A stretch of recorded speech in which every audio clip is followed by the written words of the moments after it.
Salut tout le monde, c'est Phil Redfield et aujourd'hui on se retrouve pour la première partie du vidéo test d'Uncharted 2 Among Thieves. Comme pour le test d'Uncharted premier du nom, cette vidéo se fait à partir de la version PS4. Mais mon test prend en compte mon avis sur la version PS4 et sur la version PS3. Uncharted 2 version PS3, c'est édité par Sony, c'est développé par Naughty Dog et c'est dispo depuis le 14 octobre 2009. Uncharted 2 version PS4, c'est édité par Sony, c'est développé par Naughty Dog et Bluepoint Games et c'est dispo depuis le 7 octobre 2015. Dans tous les cas, ça reste de l'action-aventure, un peu d'infiltration, un peu de plateforme en vue à la troisième personne. Le jeu est composé d'une campagne solo uniquement pour ce qui est question du portage PS4. La version PS3 est quant à elle complète et possède en plus de la campagne solo, un mode multijoueur coopératif et compétitif jouable jusqu'à 10 joueurs maximum. Le tout est déconseillé au moins de 16 ans. Uncharted 2, de quoi ça parle? Alors c'est la suite des aventures de Nathan Drake, donc notre aventurier favori, qui, après les événements du premier opus, s'est retrouvé à être en couple avec Helena Fisher, mais a fini par la quitter pour partir avec Chloé Fraser. C'est son choix, il fait ce qu'il veut. Quand on la voit, on comprend, elle a quand même pas mal d'arguments. Enfin bon, moi je dis ça, je dis rien. Le fait est que ce nouveau personnage, Chloé Fraser, embarque Nathan dans une nouvelle aventure, trouver la flotte perdue de Marco Polo. Mais pour des raisons diverses et variées, Nathan va se retrouver à partir en quête de la pierre de Shintamani. Mon avis, en gros, c'est que si vous avez aimé le scénario d'Uncharted 1, vous devriez adorer celui d'Uncharted 2. Pourquoi? Parce que c'est la même chose en fin de compte. Une quête basée sur une légende connue, donc là, la pierre de Shintamani, une aventure riche en action, en humour, en moments d'ambiance, sans tomber non plus dans le survival, des rebondissements, des moments de bravoure, Indiana Jones en référence principale. Honnêtement, tous ces éléments-là qui étaient présents dans le premier opus sont présents dans ce deuxième opus, mais en version XXL, c'est-à-dire qu'ils sont encore plus présents que dans le premier, sans tomber dans la surenchère. Donc ça prouve que les développeurs ont fait preuve de maîtrise. Ils en ont proposé plus sans en faire trop. Très bonne chose. Maîtrise de leur sujet, maîtrise du jeu, ça c'est très bien de ce point de vue-là. Ce que j'aime bien en fait, c'est que le jeu est plus ambitieux sur plein de points, c'est-à-dire qu'il propose les personnages du premier opus, tout en les faisant évoluer, que ce soit entre le premier et le deuxième opus, mais aussi les faire évoluer au fur et à mesure que ce deuxième opus avance. Et ça, c'est une très bonne chose. Je prends par exemple Sullivan. C'est un petit peu comme Roger Murtaugh dans L'Arme Fatale. Il dit tout le temps « Je suis trop vieux pour ces conneries, j'en peux plus, j'en ai marre ». Alors que dans le premier opus, eh bien, il n'était pas trop vieux pour ces conneries et il était content de vivre cette aventure avec Nathan. Donc, il y a une petite évolution du personnage. Helena par exemple et Nathan, ils ont été ensemble entre Uncharted 1 et Uncharted 2 et pourtant, là ils ne sont plus ensemble, mais quand on les voit partager certaines scènes dans le jeu, on comprend qu'ils représentent quelque chose pour eux, qu'il y a quelque chose qui les lie et qu'ils ont un vécu commun, et donc ça prouve que les personnages ont évolué et il y a une relation qui a évolué entre eux, et ça c'est une très très bonne chose. À cela s'ajoutent de nouveaux personnages qui ont pour but en fait d'étoffer le background de la saga Uncharted tout en ayant un rôle dans le jeu. C'est-à-dire que c'est des personnages qui sont ajoutés mais qui ne sont pas là pour faire de la figuration. Ils sont là pour enrichir le background de la saga. Je pense par exemple à Chloé Fraser qui n'a rien à envier à Helena et qui est un personnage complètement différent d'Helena. Je veux dire, quand je la vois, je ne vois pas un personnage qui est là pour la concurrencer. Je vois un personnage qui est là tout simplement pour offrir entre guillemets quelque chose de différent aux joueurs. Donc ça, c'est quelque chose de plutôt bon et de plutôt positif. Cette ambition, elle est présente aussi dans les décors qui sont beaucoup plus variés que dans le premier opus. Donc là, on est à Bornéo, un décor exotique. Ensuite, on va passer dans un décor enneigé et un autre décor dont je tairai le nom pour ne pas vous spoiler parce que je vais vous le montrer dans la deuxième vidéo, quand je la tournerai si j'arrive à finir cette première vidéo. Donc, honnêtement, il y a plus de variété au niveau des décors. Les décors sont toujours aussi soignés, ça c'est une très très bonne chose. Donc, que du bon.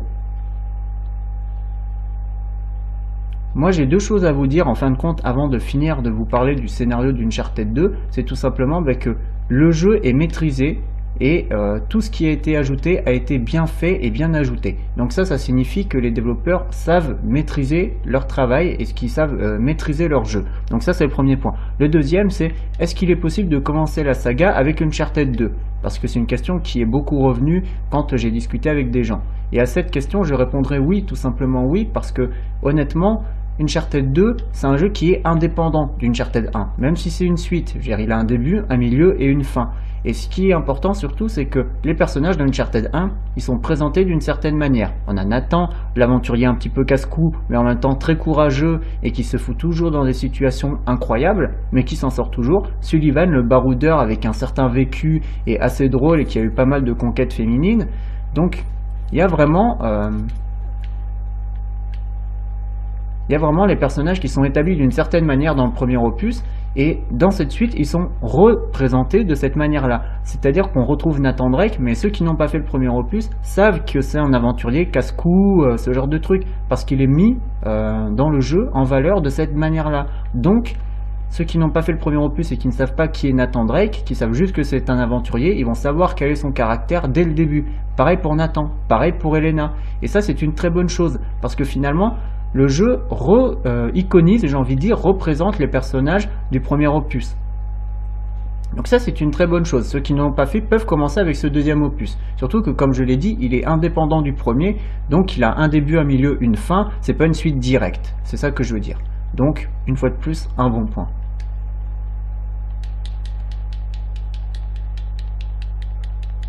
Pour ce qui est de la bande son, alors je trouve que le jeu est plutôt soigné au niveau de la bande son, mais qu'il n'y a rien d'exceptionnel par rapport au premier opus. Ce que je veux dire, c'est que les musiques, par exemple, dans le premier opus, m'avaient pas marqué, même si elles étaient de qualité.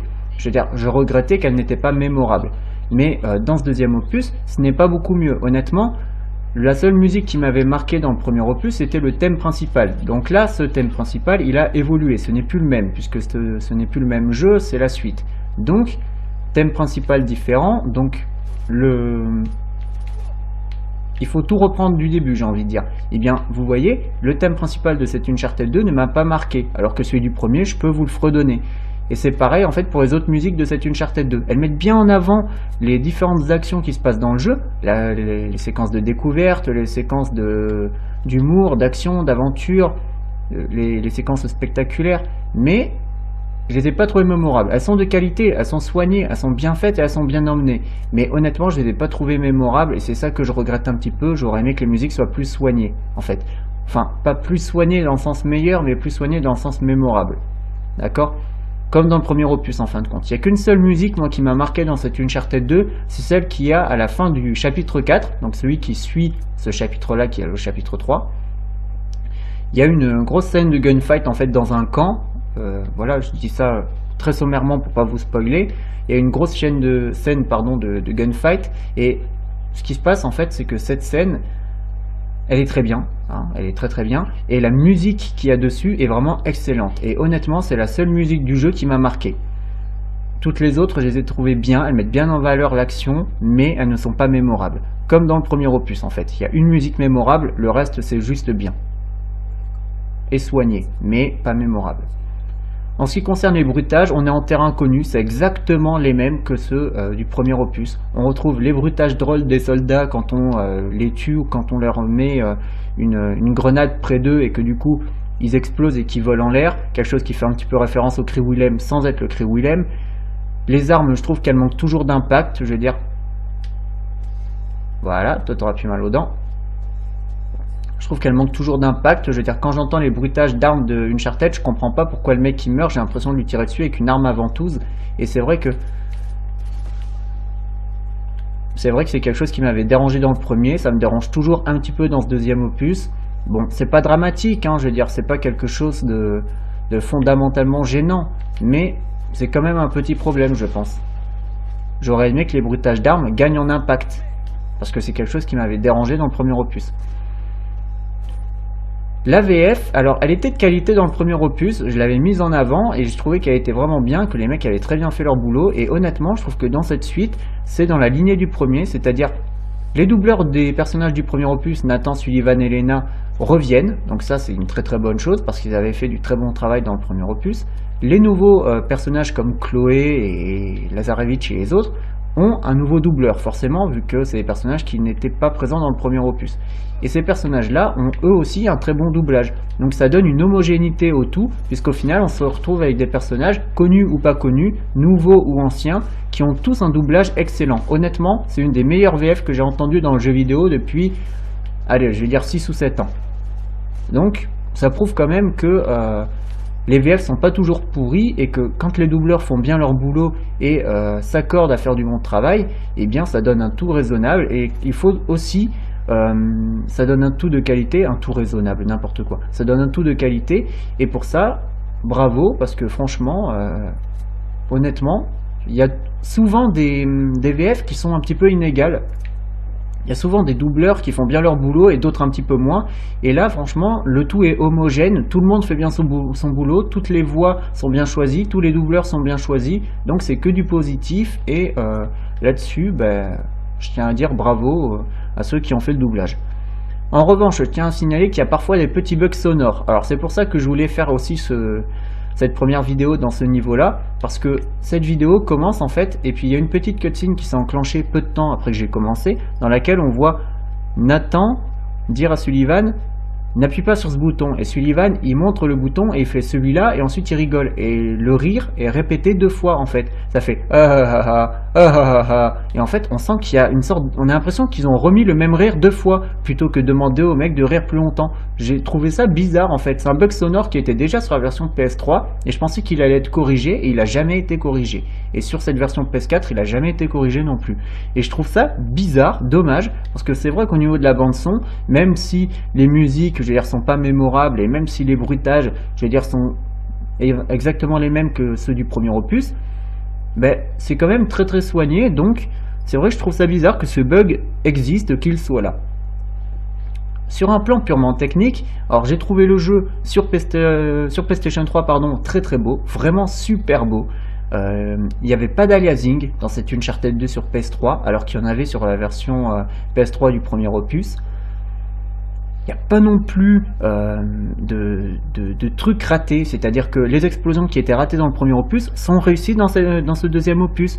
Les expressions du visage qui faisaient très dessin animé sont réussies dans ce deuxième opus. Donc tout ce qui était réussi dans le premier opus, par exemple l'effet de l'eau, les décors, ce genre de trucs, est encore plus réussi dans le deuxième.